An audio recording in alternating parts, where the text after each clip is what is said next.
Hey guys, Matthew, and welcome to episode number 9 of the Casual Exile series. Today I'll be making a video that is basically a direct extension to the previous video of Faded Uniques. The reason I decided to put them apart is because the rule set that applied to Faded Uniques, which was very important, like the set of rules staying the same, the links staying the same, you cannot be using corrupted items and stuff like that. These rules actually change. Some of these uniques you'll be able to use corrupted items. Some of these uniques, a lot of the time, the rules will not stay when you actually apply the upgrade to them. So they're basically their own different category of item upgrades that are apart from Faded Uniques. So there's three different types that I want to talk about today. This is going to be pretty quick because there's not a whole lot to say.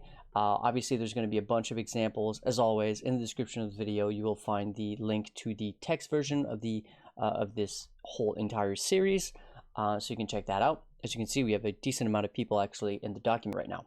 So first, there is blessings. Now, blessings are from the Breach Lords, and they allow you to basically upgrade Breach Uniques. So you can see here, I linked the page to the wiki, so you can see all of the blessings, and then if you press any of them, you'll be able to see which unique it actually applies to. In this case, Pandemonium would be the best one. I actually went ahead and wrote the ones that I consider the better ones. Not that blessings are expensive, but a lot of them don't really net any profit, but these ones are going to be the ones that you want to be looking out for. Now, some of these are cheap, some of these are expensive. One thing that I will say about blessings, though, is that they are typically very, very good at the start of a league. As the league progresses, these become less and less powerful because the amount of actual uniques from the Breach Lords available is just way too high, and the amount of blessings is also way too high. But if you can get in early on this, it's pretty good. And when I say early, I don't necessarily mean like, racing to the end game, just not a month into the league, but still something noteworthy. So I put some examples as always. Next, we also have Vial Uniques, which is basically the exact same thing than Breachstone Uniques, except they are from the Temple of Atzoatl. Again, I went ahead and put a link to all of the vials, and in the link, you'll be able to see all of the vials and which item they are able to upgrade. Again, I basically put the ones that I consider to be the best, but some of these can be very expensive. So what I did is I linked a price link to all the vials so that you can see which ones are within your budget. So let's say you have 15C and no more, you can look at Vial of Awakening, and then you can head over to the website and see, well, what does Vial of Awakening do? It turns Apep Slumber into Apep Supremacy. You could go ahead and check the profit margin there to see whether it's worth or not investing your 15 precious chaos. That is going to be up to you. Again, I put some examples, but it's very, very simple. All that requires, though, is that you get the Apex of Ascension. Now, the Apex of Ascension is a tiered 3, a level 3 room in the temple, which is the one that allows you to sacrifice a unique. Whenever you go to the sacrificial chamber, you'll see that there's a slot to put in your unique, and right under there's a tiny little square. That's actually made to be putting a vial. So it does require level 3, so there's a cost there. But realistically, what are you going to do with those? Nobody really buys them. Technically, you could go and try to gamble a headhunter, but realistically, you're better off throwing one of these in. It is very consistent profit, and something that I even do to this day, because some of these can actually net you nearly a full Exile worth of profit. Why would I not want an Exile profit for literally a click of a button, right? Why not? Instead of maybe going for a 1 in a million chance to get a headhunter. Now, I know that it's not actually 1 in a million, but you know what I mean.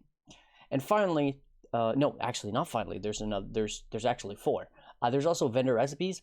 Now, vendor recipes are pretty interesting because some of them are pretty unique. For example, the Enigma Stone, which requires you to vendor one of each of the primordial jewels. Actually, you can do it with corrupted jewels. So you can buy very, very cheap corrupted jewels from other people and then throw them in and get the Enigma Stone uncorrupted afterwards. Again, I added some images so you guys can see the profit margins on those. I added a list of the ones that I think are good. Pretty much the Enigma Stone is one of the better ones. I did put some information with the Chaos Recipe. Now I have a whole video dedicated to Chaos Recipe and Chaos Recipe Tool. You can check that out if you haven't. Obviously, a lot of people think Chaos Recipe is a noob trap. I'm a firm believer that it's actually really, really good, but it is what it is.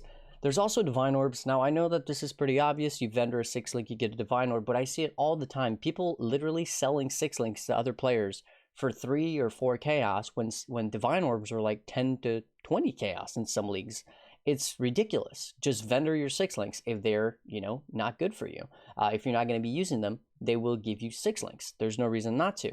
I even see people doing this at the later on in the league. If they're starting the league late, they will just go out and buy a bunch of different corrupted 6 links for 3 or 4 chaos, vendor all of them, and then get divine orbs, which are worth 20 chaos. And this is literally how they get to some initial money to start flipping later on in the league. So it is a viable strategy. Now, I don't think it's a good idea to just sit there buying 6 links all day. But do note that, if you're not going to be using a certain 6 link, just vendor it.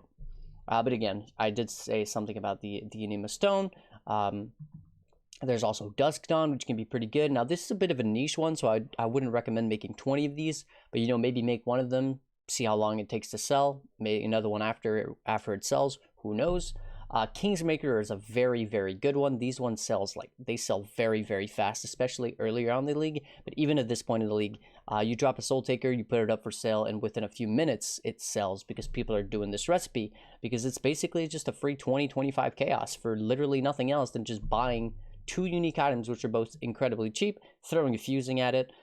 In the vendor, obviously you're not actually going to fuse these yourself. You're just going to vendor all these 3 items, and boom, you've got yourself an item which is worth a decent bit more. There's also the Taming, which is pretty good. Now, this one is super popular at the start of the league, but what I would recommend you do is you check out the Spark and the Flame. That can allow you to get Barracks Respite for even much cheaper than just outright buying the Barracks Respite, so you can actually increase your profit margin even more. Now, of course, now we're getting into flipping territory, which I don't want to make this series all about, but it's definitely still something to note.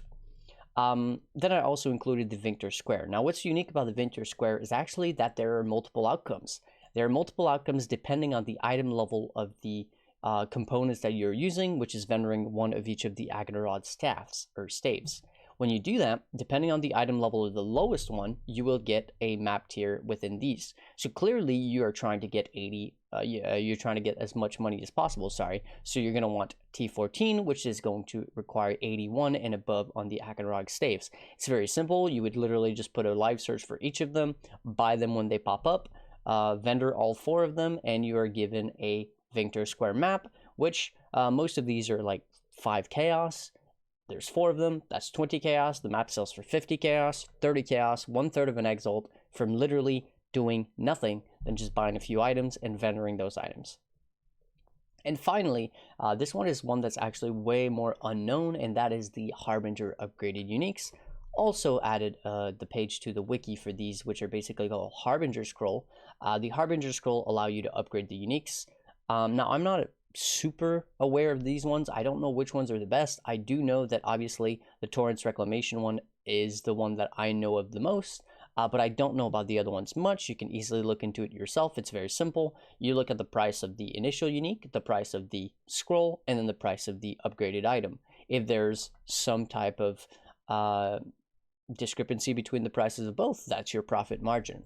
So again, we are in flipper territory, but it's not bad. For example, we can see that the flow untethered, which I don't even know what that means, is 5 chaos. Meanwhile, the scroll is 6 exalts. Now, I know that 6 exalts is quite a bit of currency for a lot of people, but it's just an example, right? I'm not saying that all of these are going to be that price, but I still wanted to include it just to be I want this document to have all the information necessary. I don't want to leave some things out just because they're considered a little bit more advanced or a little bit more expensive. I don't think that would be fair to you guys. But then the Torrents Reclamation, the upgraded version, sells for 6.7 exalts, which means you're making about 0.7 exalts off of literally right-clicking a scroll and clicking on a belt. That's all you have to do. Now, one thing to note is that in pretty much every single one of these cases, and this also applies to the Faded Uniques from yesterday or the day before, if you get a good roll on the end of the final item, that is also going to increase the value. So, for example, what I'm saying, I guess, is that the taming rings are not all equal. A taming ring, for example, let me pull up the taming just to show you guys an example of this. But for example, the taming is a very, very simple ring. It's only got one roll and it's 20 to 30% all elemental resistance.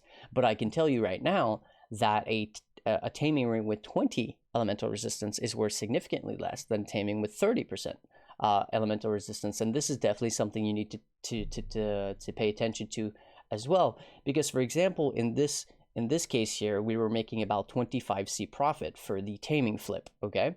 But the thing is, if we got a good roll, which is, let's say, 30%, instead of the ring being worth 40 chaos, it might be worth upwards of 60 chaos. And that would actually increase your profit by an additional 20 chaos. So it's very important to pay attention to the actual rolls on the end result that you are going to receive from the vendor recipe. Now, this doesn't apply to every single thing. Like, for example, the map itself, the roll on it won't exactly matter. Like, there are some things that it won't apply to, but in the vast majority of cases, when you're talking about vendor recipes, or even things like the blessings or even the vials that I spoke about earlier, you will want to pay very close attention to the results and the rolls on the item that you receive from the recipe itself, because that can make a big difference between making a little bit of money or making a pretty damn decent amount of money for the time invested. That pretty much concludes this video. Honestly, there's not a whole lot more to say about anything in regards to upgraded items. I do think that I've covered everything. So as always, before I go, I want to say a huge thank you to my supporters: Johnny, Michael, Cluzy, Sarashi, Lero, Gaikona, Stefan, Kroon, and Michael, JW Player, Scott, Richard, Justin, Alex, Ollie, Matt, Kevin, Marcus, Matthias, Hayden, Bitizen, Axel, and Acid. Hopefully you guys enjoyed the video. Now, these are all strategies that I actually used when I was a newer player to start getting the ball rolling. None of these are going to make you a millionaire. Like, none of these are going to make you rich, but all of these are very viable strategies for people who don't play a whole lot, or for people who are newer to the game, to just start getting in the actual activities that will lead you to making more currency, which you can then you're going to be able to snowball into making even more currency with some later strategies that we're going to be talking about with the series. So hopefully you guys enjoyed, and I'll catch you guys in the next one. Peace.